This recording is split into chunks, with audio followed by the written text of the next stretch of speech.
जय हिंद। मैं हूं परवेज पवार और आप देख रहे हैं एलकेबी हिंदुस्तान। देश में इन दिनों राहुल गांधी का बयान सोशल मीडिया पर वायरल हो रहा है। राहुल गांधी द्वारा 1 घंटे से अधिक की प्रेस कॉन्फ्रेंस करके जिस तरह से वोट चोरी का आरोप चुनाव आयोग पर लगाया, भारतीय जनता पार्टी को घेरने का काम किया कि भारतीय जनता पार्टी के इशारे पर चुनाव आयोग फर्जी वोट बनाकर भारतीय जनता पार्टी के पक्ष में वोटिंग कराता है। तो इसको लेकर मांगेराम गुर्जर जी हमारे साथ मौजूद हैं, किसान नेता हैं। इनकी क्या राय है, क्या मानते हैं, राहुल गांधी के बयान से कितना इत्तेफाक रखते हैं, तमाम जानकारी हासिल करेंगे। सबसे पहले तो चौधरी साहब आपका स्वागत है। धन्यवाद चौधरी परवेज पवार जी, और धन्यवाद आपके सभी दर्शकों का। चौधरी साहब, राहुल गांधी और तमाम विपक्ष जिस तरह से आंदोलित है और चुनाव आयोग पर आरोप लगाया जा रहा है कि एक ही विधानसभा सीट पर लाखों वोट फर्जी बनाए गए, उससे आप कितना इत्तेफाक रखते हैं? अब देश के अंदर 4000 से ज्यादा विधानसभा क्षेत्र हैं। अब एक विधानसभा क्षेत्र का डाटा कांग्रेस पार्टी के द्वारा, जो मुख्य विपक्षी दल है केंद्र सरकार में, उसके द्वारा दिखाएगा। लेकिन ऐसे मेरा ऐसा मानना है कि हजारों ऐसे क्षेत्र हैं, विधानसभा क्षेत्र, जहां पे मेरा ऐसा मानना है कि घपला हुआ है। लेकिन वहां एक ही जगह ना क्यों प्रदर्शित बार बार कराया जा रहा? कहीं ना कहीं विपक्ष किसी और मुद्दे को डाइवर्ट करने का काम कर रहा है। आपको विपक्ष के ने जो मुद्दा उठाया उस पर ही संदेह लगा रहे हैं आप? मेरा संदेह है कि वो किसी और मुद्दे को डाइवर्ट करना चाहते हैं। बिल्कुल बिल्कुल। इस मुल्क में जो इस टाइम मुद्दा चला हुआ है, पिछले कई साल से चला हुआ है, वो मुद्दा है ईवीएम मशीन हटाया जाए। क्योंकि जब तक ईवीएम मशीन रहेगी, जब तक लोकतंत्र के ऊपर जनता का विश्वास अब कभी नहीं होगा। क्योंकि जो देश विकसित देश है, जिन लोगों ने ईवीएम बनाया, उन लोगों ने ईवीएम से चुनाव बंद कर दिया। और जब तक ईवीएम से चुनाव होगा, मैं मानता हूं कि इस मुल्क में लोकतंत्र नाम का कल मजाक बनकर रह जाएगा। वो लोकतंत्र नाम का अगर इन्हें दोबारा से विश्वास बढ़ाना तो बैलेट पेपर से चुनाव हो। तो चौधरी साहब, जो वोटिंग लिस्ट में गड़बड़ी के आरोप राहुल गांधी लगा रहे हैं, उससे बड़ी समस्या आप ईवीएम को मानते हैं? मुख्य समस्या ईवीएम ही है। और विपक्ष, चूंकि अगर 2012-13 के स्टेटमेंट आप भारतीय जनता पार्टी वालों के देखें, सुब्रमण्यम स्वामी जो बीजेपी का इस समय भी राज्यसभा का एमपी है, वो सुप्रीम कोर्ट में ईवीएम के खिलाफ केस लेकर के गया था। क्योंकि मामले तो उस टाइम भी ये थे, वो ईवीएम का ही मुद्दा सुप्रीम कोर्ट को लेकर के गया। क्योंकि उसे पता था कि ईवीएम चोर है और चुनाव आयोग चोरों का सरदार है, इसलिए वो ईवीएम का मुद्दा हियरिंग के लिए सुप्रीम कोर्ट में लेकर के गया। और सुप्रीम कोर्ट ने कहा भी 2013 के अपने एक निर्णय में कि ईवीएम से फ्री, फेयर एंड ट्रांसपेरेंट चुनाव संभव नहीं है। यह सुप्रीम कोर्ट का फैसला है। लेकिन उसके बावजूद भी भारत के अंदर अगर ईवीएम लागू है, तो मैं जानता हूं कि इससे बुरी चीज और लोकतंत्र के लिए घातक चीज और कोई है ही नहीं। तो जो मैं वोटर लिस्ट की बात कर रहा हूँ, चौधरी साहब, वोटर लिस्ट कोई मुद्दा नहीं मान रहे आप? मुद्दा हो सकता है, मुद्दा हो सकता है, लेकिन वो 11 साल के बाद ही क्यों नजर आ? वो तो 2013-14 के चुनाव में भी था, वो 2019 के चुनाव में भी था, अभी कुछ दिन पहले चुनाव हुए उसमें भी था। तो अभी क्यों याद आया? क्योंकि इन लोगों की जो सोच है, आप एक बात देखिए, जब से ईवीएम इस मुल्क में आई तो SC ST OBC की पार्टियां लगातार ध्वंस की जा रही हैं। और जो ब्राह्मणों की पार्टियां हैं, जो ब्राह्मणों के दल हैं, उनके ऊपर कोई कटाक्ष नहीं है। आप अगर बात करें जयललिता की पार्टी तमिलनाडु की, कोई तोड़फोड़ नहीं है। आप बात करें ममता बनर्जी ब्राह्मणी पश्चिम बंगाल में, कोई तोड़फोड़ नहीं है। लेकिन अगर बात करें जाटों की पार्टी हरियाणा में, खत्म कर दी गई। आप उत्तर प्रदेश में बात करें, चाहे जाटों की पार्टी RLD रही, मतलब चौधरी अजीत सिंह की पार्टी, खत्म कर दी गई बहुजन समाज पार्टी। और दूसरी कई सारी पार्टियां, अगर आप महाराष्ट्र में जाएं, जो OBC की पार्टियां थी, किस तरीके से खत्म करने का काम करेगा? तो इसका सारा जो जिम्मेदार मैं मानता हूं वो ईवीएम ही है। क्योंकि ईवीएम से चुन करके एक नाजायज सरकार देश में चलाई जा रही है। जब तक ईवीएम नहीं हटेगा, मैं कह रहा हूँ SC ST OBC के लोग चुन करके नहीं आएंगे, और लगातार जो गैर जिम्मेदार लोग हैं वही लोग चुन करके। तो आप वामन मेश्राम जी के आंदोलन के साथ हैं, विपक्ष के जो आरोप है उन पर आपको कोई खास दिलचस्पी नहीं ले रहे हैं चौधरी साहब? देखो, मैं वामन मेश्राम साहब के आंदोलन के साथ हूं या नहीं, वो एक अलग चीज है। मैं तो जनता से अपील कर रहा हूं कि वो कम से कम सच्चाई के साथ रहें। अगर वामन मेश्राम साहब कोई सच का आंदोलन लेकर के चल रहे हैं, तो निश्चित रूप से मेरे साथ साथ देश की जनता को भी उनका साथ देना चाहिए, ताकि निष्पक्ष सरकार बन सके और निष्पक्ष चुनाव हो सके और ये लोकतंत्र पे जो विश्वास है वो दोबारा से जनता का कायम रह सके। लेकिन चौधरी साहब, जिस तरह से वोटर लिस्ट में ही गड़बड़ी की बात हो रही है, उससे तो आप चाहे बैलेट पेपर से करा ले, चाहे ईवीएम से करा ले, अगर आपका वोट आपके गांव में है, उसके अलावा गंगों में है, आप कहीं भी जाके बैलेट पेपर से हो या कैसे भी वोट तो डाल सकते हैं ना। पहली गड़बड़ी तो वोटर लिस्ट की बता रहा है विपक्ष। देखो, वोटर लिस्ट की गड़बड़ी है, गौण मुद्दा है। 4,500 से ज्यादा विधानसभा क्षेत्र इस मुल्क के अंदर है।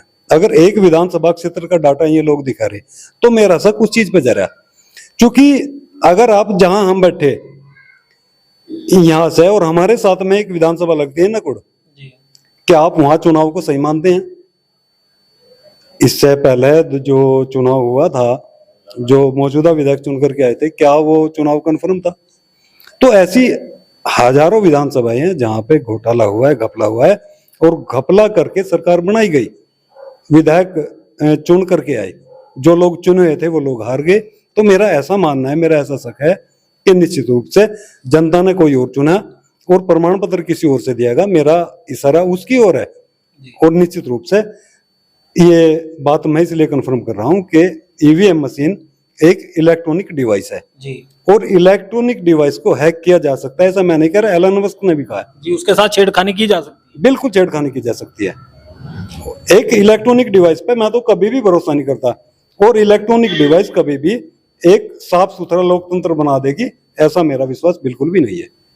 राहुल, आप एक विधानसभा की बात कर रहे हैं, राहुल गांधी जी कह रहे हैं कि लोकसभा चुनाव के बाद हमारी पूरी टीम ने इस विधानसभा सीट पर 6 महीने का समय लिया है, जो खामियां हैं, जो त्रुटियां हैं, उनको निकालने का। त्रुटि तो बहुत सारी हैं। राहुल गांधी एक ही विधानसभा ने क्यों टारगेट कर रहा?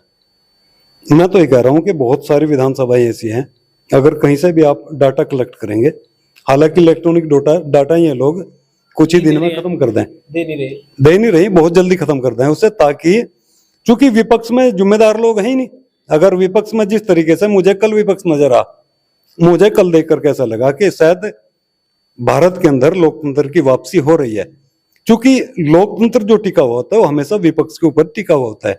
लोकतंत्र की जिम्मेदारी विपक्ष के कंधों पे होती है, क्योंकि अगर सड़कें शांत हो जाएंगी तो सरकार बेलगाम हो जाएगी, संसद आवारा हो जाएगी, ऐसा हमारे महापुरुष बोल करके गए हैं। और जिस तरीके से विपक्ष कल सड़क पर नजर आ, तो मुझे लगता है कि लोकतंत्र की भारत के अंदर वापसी हो रही है, और निश्चित रूप से SC ST OBC के लीडरों को भी इसमें बढ़ चढ़ के हिस्सा लेना चाहिए। तो कल जो आंदोलन किया गया, उसके बाद एक यात्रा सासाराम से लेकर पटना तक बिहार में भी प्रस्तावित है, चर्चाएं हैं कि वहां पर भी एक यात्रा तमाम विपक्ष निकालेगा। तो आपका जो वामसेप संगठन है जिससे आप जुड़े हुए हैं, क्या उसका भी सहयोग रहेगा? देखो, अगर ये लोग इनवाइट करेंगे तो जरूर आएंगे। हम तो इससे पहले यात्रा वहां से निकाल करके आ चुके हैं, क्योंकि लगभग कई साल से हम इस प्रयोजन में लगे हुए हैं कि किसी भी तरीके से इस मुल्क के अंदर एक सफल लोकतंत्र की स्थापना की जाए, क्योंकि जिस मुल्क में सफल लोकतंत्र होगा उस मुल्क में गौण मुद्दों के लिए कोई जगह नहीं होगी। जैसा आज आपने देखा फतेहपुर में ये लोग क्या कर रहे हैं, RSS के गुंडे, मवाली लोग, आतंकवादी लोग क्या कर रहे हैं। तो ये मुद्दा डाइवर्ट करने के मामले इस मुल्क में चलाए जा रहे हैं, ताकि तो आपको लगता है फतेहपुर की घटना जो है वो जो वोटर लिस्ट को लेकर मुद्दा उठ रहा है उससे डाइवर्ट करने का है? बिल 200% है। लेकिन वहां तो भारतीय जनता पार्टी के जो जिला अध्यक्ष हैं उन्होंने पहले ही कह दिया था कि 11 तारीख में हम जाएंगे वहां पर, साफ सफाई करेंगे। देखो, साफ सफाई अगर कहीं इन्हें करनी है बीजेपी वालों ने, तो अपने अंदर की साफ सफाई करें, क्योंकि सबसे पहला अगर इनके अंदर की साफ सफाई हो जाए तो ये मुल्क बच जाएगा। इन मुल्क का अगर इस मुल्क से न लगा हुआ है तो सबसे पहले साफ सफाई RSS के हेडक्वार्टर की करें, जहां पे 52 साल तक तिरंगा नहीं लगाएगा। आज ये लोग जो ढोल पीट रहे हैं, ये नालायक लोग, आतंकवादी लोग हैं, इस मुल्क में तोड़ने का प्रोग्राम ये कर रहे हैं। मेरी तो अपने लोगों से अपील है, SC ST OBC माइनॉरिटी के जो हमारे समाज के लोग हैं उनसे अपील है कि इस मुल्क में शांति बनाए रखे। ये कुछ दिन का दौर है, उसके बाद ये दौर चला जाएगा और फिर हमारे लोगों का ही दौर इस मुल्क में आएगा। लोग बाग शांति बनाए रखें। मेरी तो आपके चैनल के माध्यम से अपील है कि ये जो आतंकवाद इस मुल्क में उतर रहा है, खास तौर से SC ST OBC के लोग अपने बच्चों ने इस तरीके से परवरिश करें ताकि वो लोग इनके कब्जे में ना आवे, क्योंकि RSS एक ऐसा आतंकवादी संगठन है कि उसने एक संगठन बनाया बजरंग दल करके, और विनय कटियार नाम का एक कुर्मी फैजाबाद से ही है, वो उसका राष्ट्रीय अध्यक्ष बना। क्योंकि हमारे लोगों को लगा कि विनय कटियार कुर्मी है, कुर्मी बिरादरी से ओबीसी है, तो हमारे लोग उसमें भर्ती हुए और भर्ती होकर के जो नंगा नाच इस मुल्क में कियागा, निश्चित रूप से ये गलत है। और हमारे खासतौर से SC/ST ऑफिस के बच्चों को चाहिए कि वो लोग एजुकेशन के ऊपर ध्यान। मेरा अंतिम सवाल आपसे, आप लगातार SC/ST OBC माइनॉरिटी की गवर्नमेंट की बात करें, कांग्रेस और भारतीय जनता पार्टी दोनों के खिलाफ आप बात कर रहे हैं, तो SC/ST OBC माइनॉरिटी की कौन सी सरकार होगी? देखो, क्यों ना बात करें, सरकार भले ही हमारे पास नहीं है, लेकिन हमारे पास 90% जनसंख्या है, और जिनके पास में 90% लोग होते हैं, सरकार बनाना उनके लिए कोई बड़ी बात नहीं होती, ना कोई बहुत बड़े मायने होते। जिस परिवार में 90% लोग हैं, यानी एक 100 आदमियों का गांव है, और 100 आदमी गांव में 90 लोग एक ही परिवार से आते हैं, और 3 लोग एक परिवार से आते हैं, तो 3 लोग जब तक उस गांव के प्रधान बने रहेंगे, जब तक वे 90 लोग समझदार नहीं होंगे, उस दिन में 90 लोग समझदार होंगे, तो उन लोगों के 3 लोगों के पिछवाड़े पे लात मार के अपनी सत्ता कायम कर लेंगे। तो यही तो हम बोल रहे हैं अपने लोगों से। तो ये जो आप बात कर रहे हैं पिछड़ा दलित अल्पसंख्यक की बात, तो अखिलेश यादव भी PDA के हिसाब से कर रहे हैं। देखो, अखिलेश यादव का हमने 1-2 बार स्टेटमेंट सुना, लेकिन वो आधी बात मुंह में रख करके बात बोलते हैं, और आधी बात मुंह में रख करके बोलना एक झूठ बोलने से बड़ा खतरनाक सब्जेक्ट है। उस दिन वो क्लियर बोलना शुरू कर देंगे, तो उस दिन हमारे लोगों की बात समझ में आ जाएगी। क्या क्या क्लियर बोल रहे हैं? जो वो बोलते हैं वो मुंह में आधी जबान रख करके बोलते हैं। किसी भी विषय में अगर बोल लेंगे, जहां उसे लगेगा कि मेरा कुछ % वोट खिसक रहा है, जबकि उन लोगों की तो 2 पार्टी पहले से ही है, वो अखिलेश से वोट देंगे, तो अखिलेश का भ्रम है। अखिलेश का वोट हमारा वोट है, SC/ST OBC का वोट है, उसे ये चीज निकाल देनी तो वो चाहिए। इसी की बात करें, पिछड़ा दलित अल्पसंख्यक जो SC/ST OBC है, तमाम उसमें आ जाते हैं उनके PDA में। बिल्कुल बात आपकी मान जाऊंगा। राष्ट्रीय महासचिव कौन है उनका?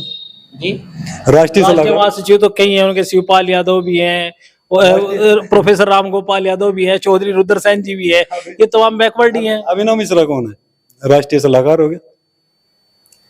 तो बहुत सारे ऐसे लोग इन्हें भर्ती कर रखे हैं। अब चौधरी साहब बामसेब की आप बात करते हैं, बसपा के साथ रही सतीश चंद्र मिश्र कौन है?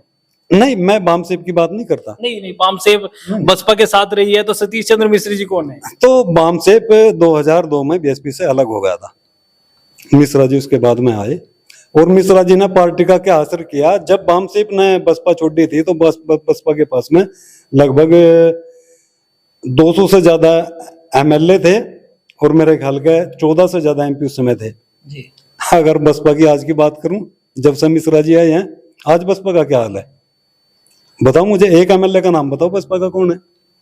उमा शंकर, वो तो अपने बलबूते बने हुए। एक MP बताओ मुझे BSP का। अम्बेडकर जी हैं राज्यसभा में। ये सब सोची समझी साजिश है। अगर मिश्रा जी BSP के सर संचालक ना होते, तो BSP आज केंद्र की पार्टी होती। यही बामसेब का सिद्धांत है कि हमारी पार्टियां केंद्र की पार्टियां बने, और हर स्टेट में हमारी पार्टियां मजबूत। क्या इस बार बामसेब चंद्रशेखर आजाद जी का साथ देगी? नहीं देंगे, नहीं, बिल्कुल नहीं देंगे। तो अपनी कुछ इच्छाएं हैं? कोई इच्छा नहीं है। इच्छा है कि SC/ST OBC समाज जाग जाए। हमारा मकसद पार्टी का नेतृत्व करना नहीं है। तो चौधरी साहब PDA अखिलेश यादव जी बात करें, उनमें समस्या आपको नजर आ रही है, मायावती जी से आप नाराज हैं, चंद्रशेखर जी का साथ नहीं देंगे, तो कहाँ जाएंगे? कांग्रेस भाजपा के साथ जाएंगे? देखो, हमें तय तो करना पड़ेगा ना चौधरी साहब। देखो, तय करना पड़ेगा, वो एक अलग विषय है। हमें अपने लोगों के अंदर लीडरशिप पैदा करनी है, ताकि हमें केंद्र पे कब्जा करा जा सके। चंद्रशेखर आजाद जी, अखिलेश यादव जी, आप लोगों के बीच से ही तो निकले हैं। बिल्कुल, हमारे आदमी, हमने ये नहीं कहा कि वो गैर जिम्मेदार लोग हैं, समाज के जिम्मेदार लोग हैं, लेकिन कहीं ना कहीं जिन मुद्दों पर उग्र होकर बोलना चाहिए, उन मुद्दों की बजाय वे लोग उन लोगों के पछलग्गू बने हैं, जो लोग सेंटर में बैठे, सेंटर के लिए लड़ रहे। सेंटर के लिए कौन लड़ रही? कांग्रेस लड़ रही। अखिलेश यादव उनके पीछे दौड़ रहे। अरे अखिलेश यादव आगे निकल कर नेतृत्व तो करें, उनके लिए तो सब लोग तैयार बैठे। हम तो बैरिकेड तोड़ के चले गए, नेतृत्व ही तो कर रहे थे, कल बैरिकेड तोड़ के चले गए। फेमस कौन हुआ मीडिया पर? अगर आपने देखा होगा तो दो बहन भाई चल रहे थे, अखिलेश यादव का तो कोई नाम ही नहीं था। हम तो ये चाह रहे कि कहीं भी कोई मुद्दा हो, SC/ST OBC के लोगों का नाम स्वर्ण अक्षरों में आवे, हम तो उनके साथ खड़े। वो एक बार हाथ तो बढ़ावे, हम तो बाएं फैलाए खड़े, भाई हमारे लोग नेतृत्व करें, और केंद्र का भी नेतृत्व करें, स्टेटों का भी नेतृत्व करें। हम लोग तो उनके कंधे से कंधा मिला के सबसे पहले चलेंगे। तो मांगे राम गुर्जर जी को आपने सुना। इस वीडियो में इतना ही। आगे के